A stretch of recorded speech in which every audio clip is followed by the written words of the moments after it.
নমস্কার সবাইকে। আগামী শনিবার 6ই আষাঢ় 21 জুন একাদশী। তো যারা স্মার্তমতে একাদশী পালন করেন তাদের জন্য একাদশী আগামীকাল শনিবার দিন এবং পালন হচ্ছে গিয়া রবিবার দিন সকাল 9টা 51 মিনিট 53 সেকেন্ড গতে মধ্যে। তো আপনারা যারা যারা একাদশী ব্রত পালন করবেন শনিবার দিন তারা রবিবার দিন সকাল 9টা 51 মিনিট 53 সেকেন্ডের মধ্যে পালন করবেন। আর গোস্বামী এবং নিম্বাক সম্প্রদায়ের মধ্যে একাদশী রবিবার দিন অর্থাৎ 7ই আষাঢ় 22 জুন হচ্ছে গিয়ে গোস্বামী এবং নিম্বাক সম্প্রদায়ের মধ্যে একাদশী ব্রত।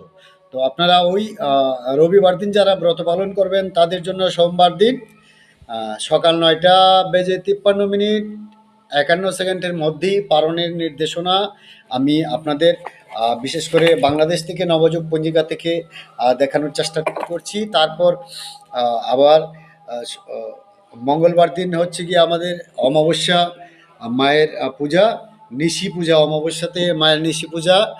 আবার রবিবার দিন বিকাল 3টা 27 থেকে অম্বুবাচী আরম্ভ এবং প্রভৃতি। অম্বুবাচী হচ্ছে গিয়া বিশেষ করে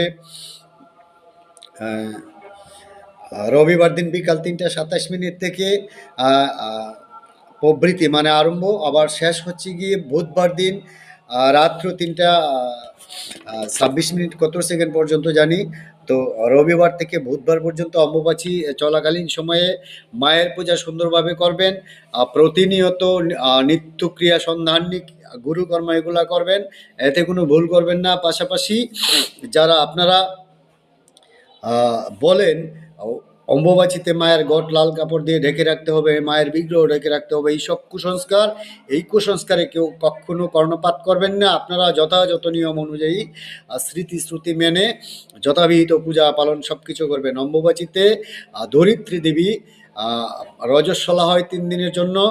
ওই সময়টাতে বিশেষ করে কৃষিকাজ, কোনো লাঙ্গল চাষ বা দা কন্তি কোদাল এগুলা দিয়ে মাটিতে আঘাত করবেন না।